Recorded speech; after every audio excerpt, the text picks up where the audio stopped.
রাসূল আমাদেরও শিক্ষক, সাহাবাগণেরও শিক্ষক। সাহাবাগণের শিক্ষক হলেন সরাসরি, আর যার উম্মতের যারা সাহাবী নয় তাদের শিক্ষক সাহাবাগণের মাধ্যমে। কাজেই ডাইরেক্ট হোক ইনডাইরেক্ট হোক, রাসূল করিম সাল্লাল্লাহু আলাইহি ওয়াসাল্লাম গোটা উম্মতের শিক্ষক। এই শিক্ষক হিসাবে তার শিক্ষাগত যোগ্যতাটা আমরা উম্মত হিসাবে আমাদের জানা থাকা দরকার, যে আমরা কেমন যোগ্যতা সম্পন্ন শিক্ষকের ছাত্র, আমরা ডাইরেক্ট হই অথবা ইনডাইরেক্ট হই, কতটুকু যোগ্যতা সম্পন্ন শিক্ষকের ছাত্র আমরা। এ মর্মে হাদিস শরীফে রাসূল করিম সাল্লাল্লাহু আলাইহি ওয়াসাল্লাম বলেন, উতিতু ইলমাল আউয়ালিন ওয়াল আখিরিন, আমার পূর্ববর্তী সর্বলোকের, আমার পরবর্তী সর্বলোকের, এমনকি সমস্ত নবী রাসূলগণের সমপরিমাণ জ্ঞান, সমপরিমাণ ইলম আল্লাহ একা আমাকে দান করেছেন। সমস্ত জগৎবাসীকে আল্লাহ যে পরিমাণ জ্ঞান দান করেছেন সমষ্টিগতভাবে, সবটুকু একা আল্লাহ আমাদের নবীকে দান করেছেন। কাজেই আমাদের এই শিক্ষকের শিক্ষাগত যোগ্যতা জগৎ শ্রেষ্ঠ। আমাদের এই শিক্ষকের শিক্ষাগত যোগ্যতা জগৎ শ্রেষ্ঠ। এরপর তার সরাসরি ছাত্র হলেন সাহাবায়ে কেরাম। তার এই সমস্ত ছাত্রদের যোগ্যতাটাও আমাদের জানা থাকলে ভালো। বিশুদ্ধপন্থী মুসলমানদের নাম আহলে সুন্নাত ওয়াল জামাত। এই আহলে সুন্নাত ওয়াল জামাতের মতাদর্শ অনুসারে সারা দুনিয়ার সর্বযুগের সমস্ত ওলি আউলিয়াগণের চেয়ে আল্লাহর কাছে মুহাম্মদুর রাসূলুল্লাহর যে কোনো সাহাবীর মর্যাদা শ্রেষ্ঠ। যে কোনো সাহাবীর মর্যাদা, আমাদের নবীর যে কোনো সাহাবীর মর্যাদা সর্বযুগের সমস্ত ওলি আউলিয়াগণের চেয়ে শ্রেষ্ঠ।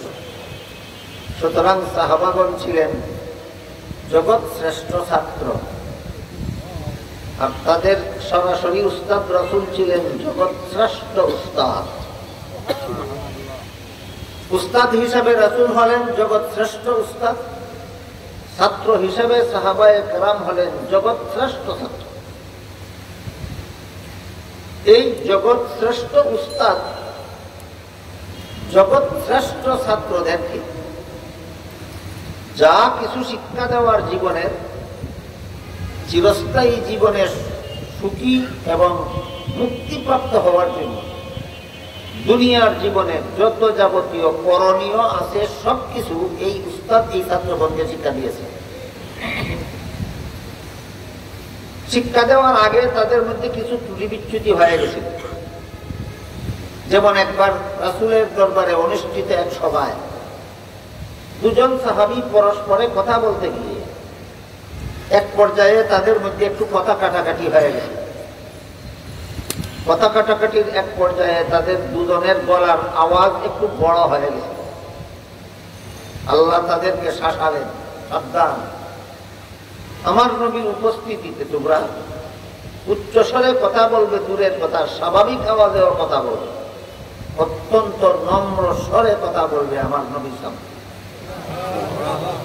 এই মর্মে আল্লাহ আমার সাহাবায়ে কেরামকে শাসানোর পর সাহাবায়ে কেরাম এমন ভাবে সংশোধন হলেন, এরপর থেকে রাসূলের দরবারে কোনো সাহাবী গেলে রাসূল কোনো কথা জিজ্ঞাসা করলে এত আস্তে জবাব দিতেন যে অনেক সময় রাসূল জবাবটা বুঝতেই পারতেন না। অবস্থা বুঝে থাকে বলুন তো, তারা কি সংশোধন হয়েছিলেন? কতটুকু সংশোধন মনে করেন আপনারা? 16 আনার মধ্যে 15 আনা না 16 আনা? আপনারা বলছেন 16 আনা, আমি বলি 17 আনা। এটা কিভাবে? যদি এত আস্তে কথা বলতেন যে অন্তত রাসূল বুঝতে পারতেন তাহলে বলা যেত 16 আনা। কিন্তু আল্লাহ তাদেরকে সংশোধন করে দেওয়ার পর এমন সংশোধন হলেন যে এখন রাসূল কোনো কথা জিজ্ঞাসা করলে এত আস্তে জবাব দেন যে অনেক সময় রাসূল বুঝতেই পারেন না। এজন্য আমি এটাকে বলি 17 আনা সংশোধন হয়ে গেছে। সাহাবায়ে কেরামের এই সংশোধন হওয়ার উপর সন্তুষ্ট হয়ে আল্লাহ পাক রব্বুল আলামিন সূরা হুজুরাতের 3 নম্বর আয়াত নাযিল করে বলেন, ইন্নাল্লাযীনা ইয়াকুদ্দুনা আসওয়াতাহুম ইনদা রাসূলিল্লাহ, নিশ্চয়ই যারা আল্লাহর রাসূলের কাছে আস্তে কথা বলে। এতক্ষণের কথা বুঝে থাকলে একটু দয়া করে বলুন তো, রাসূলের কাছে আস্তে কথা বলে কারা? সাহাবায়ে। আল্লাহ বলেন নিশ্চয়ই যারা রাসূলের কাছে আস্তে কথা বলে, স্বয়ং আল্লাহ তাদের অন্তরের পরীক্ষা নিয়েছেন। সুবহানাল্লাহ। পরীক্ষার বিষয় কি ছিল সেটা আমি একটু পরে বলি। এর আগে আরেক কথা বাকি রইল যে আল্লাহ যে তাদের পরীক্ষা নিলেন, আল্লাহ যে সাহাবায়ে কেরামের পরীক্ষা নিলেন, তাদেরকে লেখাপড়া করাইল কে এবং কি লেখাপড়া করাইল? রাসূল যে বলেছিলেন ইন্নামা আনা বুইস্তু মুআল্লিমান, আমি আমার উম্মতের উস্তাদ হিসেবে প্রেরিত হয়েছি। তাই সাহাবায়ে কেরামকে সরাসরি লেখাপড়া করিয়েছেন স্বয়ং রাসূল করিম সাল্লাল্লাহু আলাইহি ওয়াসাল্লাম। আগেই বলেছি রাসূল সাহাবাগণের সরাসরি উস্তাদ, সাহাবাগণ রাসূলের সরাসরি ছাত্র এবং জগৎশ্রেষ্ঠ উস্তাদ তিনি, এবং তারা জগৎশ্রেষ্ঠ ছাত্র।